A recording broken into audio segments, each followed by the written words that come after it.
curiosity, when was the last time you started a Raider or a Buccaneer? Because if it's been recent, I gotta be honest, you're probably not still around for the playoffs. Hey, how are you? Jason Horowitz and CBS Sportsline senior fantasy writer Jamey Eisenberg with you on the Chase Fantasy Football Series, exclusively here on CBS Sportsline. It's Stardom Sid'em.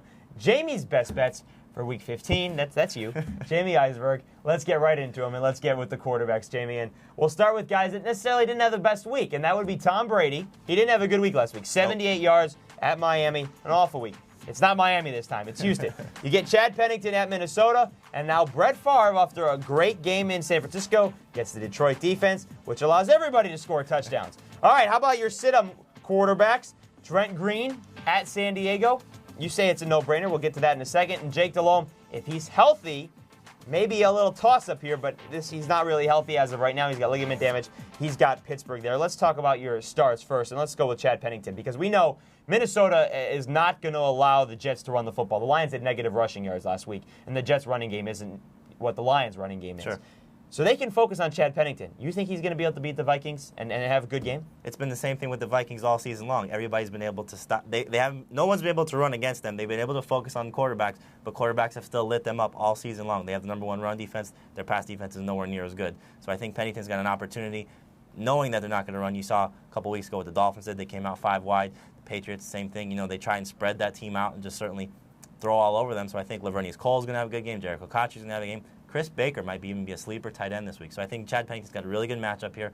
I think, again, you and I could probably go out there and play receiver for him and probably do some. You say that every week. I still haven't been suited up. One question about Jake Delhomme. If he's healthy, you don't like him at all, even though Pittsburgh's secondary hasn't been that good this year? No, simply because thumb injury is a bad thing for any quarterback. Right-handed, it's his right thumb, and obviously they're going to blitz him like crazy. So I think, it's just a bad situation, especially if he starts giving away where he's going to throw the ball to, as he did against the Eagles. So, that's never a good situation. Any secondary can deal with that. Yeah, and his status as of Wednesday is up in the air, so we'll have to see about that. All right, how about the running backs? And let's just get this out there. Start LaDainian Tomlinson. All right, we've got that out of the way. Here's the rest of the startup system. Rudy Johnson goes to Indianapolis. And, folks, in case you didn't see it, the Jaguars ran for 375 yards against the Colts. So Rudy Johnson's a great start in Indianapolis. Corey Dillon, once again, Houston's defense not very good. And Ladell Betts has been absolutely tremendous in his backup role for Clinton Portis. More on him in a second, but he's at New Orleans, and that rush defense isn't as good as their pass defenses. All right, how about your sit-up running backs? Cedric Houston, he's in Minnesota. We talked about this Vikings rush defense.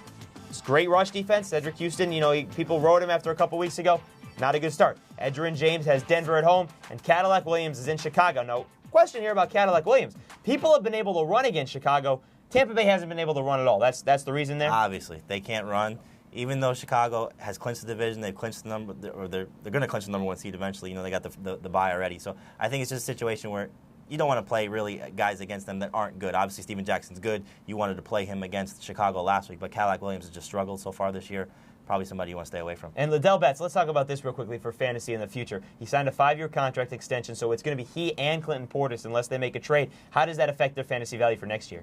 Ladell Betts is just killing the Washington running back situation. I mean, if he goes out and looks for a job somewhere else, that allows Clinton Portis to remain the fantasy stud that everybody hoped he would be this year before he got hurt. Now Ladell Betts is there. You have a guy who obviously is proving that he deserves carries. He had a great game last week. He should have a good game this week. Hopefully, otherwise I'm sure we'll hear from it in terms of our starting incentive.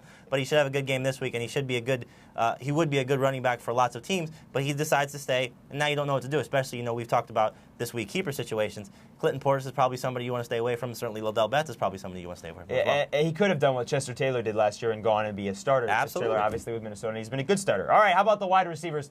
Let's get to those. And Javon Walker has Jay Cutler throwing him the football, but they're finding each other now. And plus, he's at Arizona. Secondary not very good. Jay Cutler should be able to have a good game. Rashae Caldwell, once again, has Houston. And Devery Henderson against Washington. That pass secondary, we talked about it, and who's hot, who's not. It's been atrocious this season. More on him in a second. How about the cold receivers, or the guys not to start this week? Braylon Edwards in Baltimore. Obvious matchup situation. Lee Evans against Miami, although Miami never plays well, Jamey, in Buffalo, but that's a different story. And Joey Galloway at Chicago, and I got to ask you, because we've done this every week. Every time that you or Dave has done Joey Galloway, it's gone the opposite way. Why are you doing this to yourself? I think we just have to, just for the sake of seeing what Joey Galloway does, because he seems to burn us one way or the other. So maybe one of these weeks we keep throwing the darts at the board. hopefully Joey Galloway helps us in terms of a start and a sit, and this week he's a sit, so stay away. All right, if Marcus Colston does play for the Saints, does that affect your thoughts on Devery Henderson? Not at all, because I think Joe Horn also is probably going to be banged up as well. Henderson's proven to be, certainly a serviceable fantasy receiver. He's been a serviceable receiver for the Saints. Obviously, if you're playing with Drew Brees, again, you and I could probably go out there and we could catch passes from him again. So I think it's a situation. Devery Henderson's been great. Obviously everybody saw what he did last week, so trust him again. You can't even catch that pen, let alone passes. All right, folks, there you have it. Jamey's best bets for the Week 15 starts. And remember, Thursday and Saturday night football, so adjust your lineups accordingly. And these aren't all from Jamey. You can read his articles as well as Dave Richards all the way throughout the weekend. For Jamey Eisenberg, I'm Jason Horowitz. Until next week, good luck if you're in the playoffs. If not, good luck in the consolation games. See you next time. Take care.